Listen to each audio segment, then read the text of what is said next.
May mga anomalya ring natuklasan ng mga kongresista sa 2025 national budget, particular po dun sa insertion sa pondo ng DPWH. At dahil po dito nagkaroon ng mainitang pagtatalo kung ipatatawag o hindi sa masusunod na pagdinig sina dating House Appropriations Committee Chairman at ako, Bicol Party List Representative Zaldico, at maging si dating Senadora Grace Poe na siyang chairman naman noon ng Senate Finance Committee para pagpaliwanagin sa issue ng mga isiningit na pondo. Kunin natin ang detalye sa live report ni Vic Suminta. Vic. Ali, dito sa Kamara ay ka-adjourn lamang ng House Committee o House Tri-Com Committee sa Infrastructure na kung saan ay inaasahan na sa susunod na pagdinig ng komite ay sisipot na yung mga contractors na inisnab ang unang pagdinig dahil sila ay pinadalahan na ng subpoena para humarap sa komite at magpaliwanag hinggil sa mga kinasasangkutan nilang maanumalyang flood control projects ng pamahalaan. I would like to second the motion. I would like to explain why. Tinawag ni Davao City Representative Isidro Ungab na most corrupt budget ang 2025 national budget dahil sa mga nangyaring insertions ng pondo sa mga flood control projects ng gobyerno na kalaunan ay natuklasan na puno ng anomalya.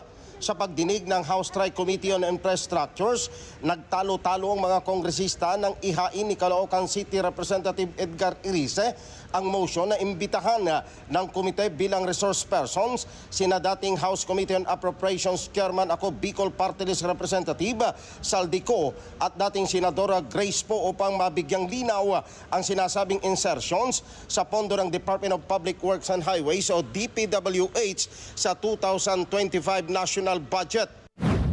Mr. Chair, I would like to move that in order to clear up things, to clarify matters, we should invite the chairman of the Committee on Appropriations in last Congress, the 19th Congress, Congressman Zaldico and former Senator Grace Poe.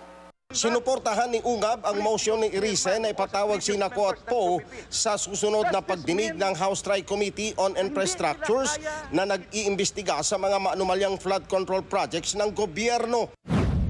August 4 ako nagsabi, 2025 budget is the most corrupt budget. Hanggang ngayon, wala akong narinig na denial man lang sa previous chairman o sa previous members ng committee. Does this mean na hindi nila kaya i-dispute yung sinabi ko na 2025 budget is the most corrupt budget ever passed in the history of Congress? So I second that motion.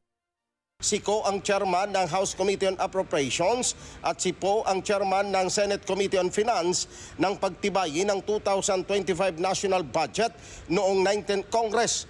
Nag-ugat ang pagtatalo sa imbitasyon kay Ko ng usisain ni Irice si dating Department of Public Works and Highways o DPWH Secretary Manuel Bunuan kung saan nanggaling ang insertions ng budget ng ahensya sa 2025 General Appropriations Act o GAA. Paliwanag ni Bunuan na wala umano siyang alam sa pagtaas ng pondo ng DPWH sa 1.088 trillion pesos mula sa orihinal na proposal na 900 billion pesos lamang. Hindi maliwanag po, Your Honor. So ito po ay ginawa ng BICAM without your knowledge. Wala po. So makakaalam lang po ng mga insertion na ito ay particularly yung BICAM, the Senate Committee on Finance and the Committee on Appropriations of the House of Representatives. Tama po ba yan? Well, as far as we know, Your Honor, that will be the product of the Bicameral Conference Committee, Your Honor.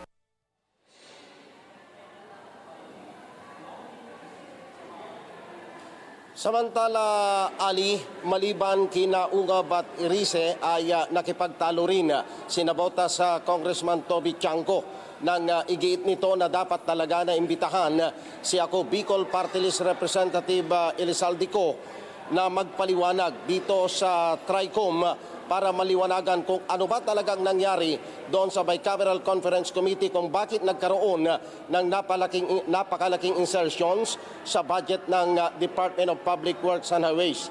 Dahil sa hindi dinesisyonan ng chairman na si Congressman Terry Ridon ang naturang motion, minabuti na lamang ni Chanco na mag-walk out dito sa pagdinig ng komite na matapos isingit din niya na dapat inimbitahan si Baguio City Mayor Benjamin Magalong na nagsasabing alam niya kung sino yung mga kongresista na umano'y kasangkot sa mga manumalyang flood control projects ng pamahalaan.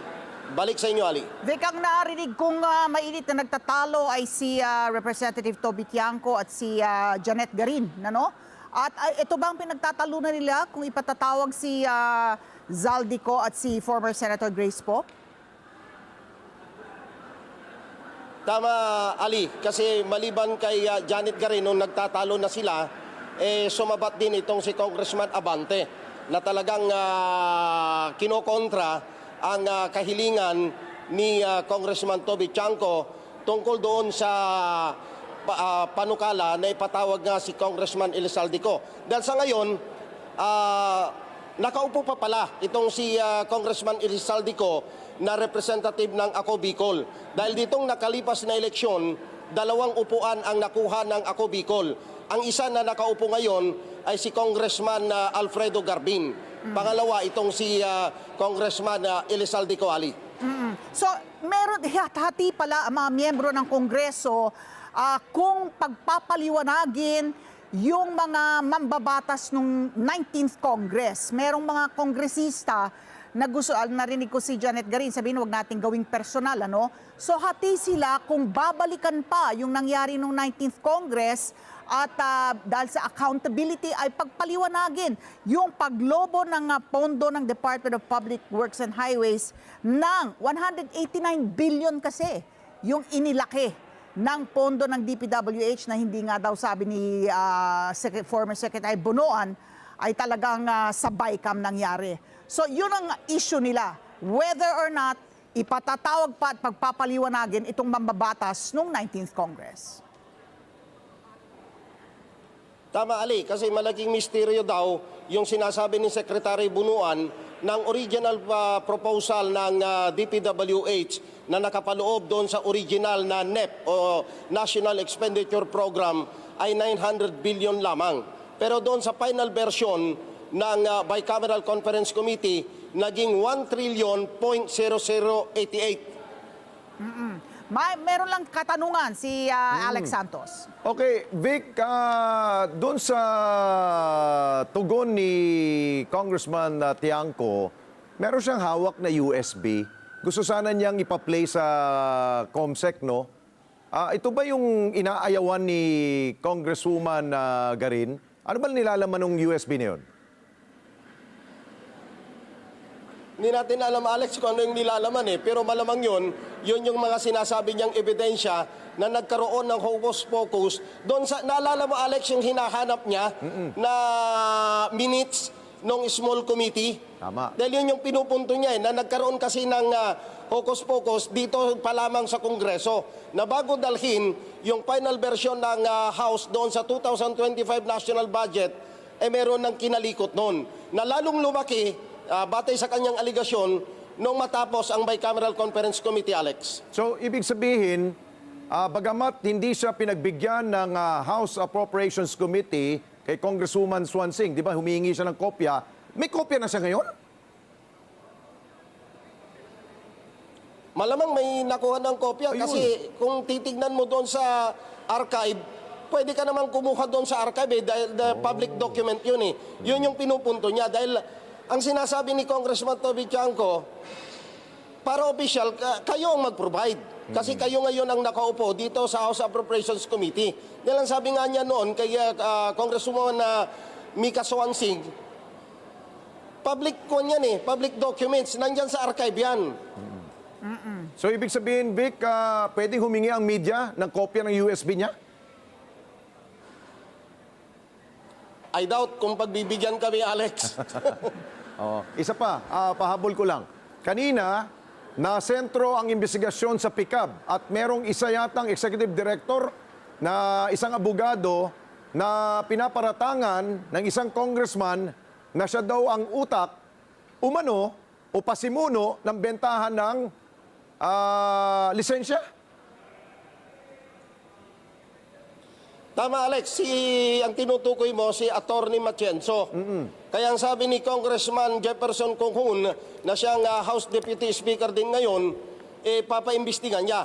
Dahil batay sa kanilang nakalap na impormasyon, napakayaman daw nito. Maraming sasakyan at nakatira sa isang high-class na subdivision dito sa Metro Manila. Naku, grabe. Sige, ito, balik ko sa si Ali. Ito no, bilang panghuling katanungan na lang, Vic, itong nakita po natin dito sa unang hearing ng House Tri-Committee on Infrastructure sa nangyari na pagharang dun sa ilang mga motion, para maisiwalat ang lahat, na o kahit ipagpaliban, yun ang sinasabi, hindi mangyayari sa susunod na hearing, baka kalaunan, unahin muna natin itong mga kontratista.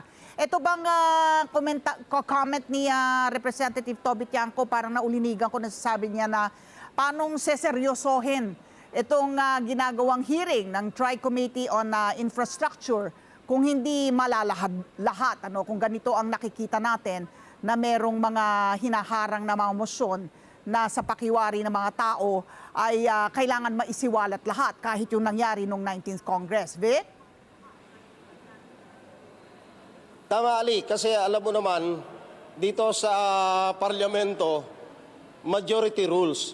Dahil kahit anong gusto mo, itong sina Toby Tiangco kasi, nasa grupo ito ng independent minority. Yung minority dito sa Kamara, 37 lamang yata sila, kung hindi ako nagkakamali, versus doon sa 269 na supermajority, na karamihan sa mga ito ang siyang chairman ng mga standing committees dito sa mababang kapulungan ng Kongreso. Pero sabi ni Congressman Tiangco, nung bumaba siya dito, tinanong namin bakit siya nag-walkout, wala rin patutunguhan ito kung ganito rin lang na ayaw nilang ipatawag si Mayor Magalong na nagsasabi na willing naman siya na isiwalat yung kanyang nalalaman at mga ebidensya na hawak-hawak ng alkalde ng Baguio. Okay, maraming salamat, Vic Sumintak, nag-uulat live mula sa mababang kapulukan.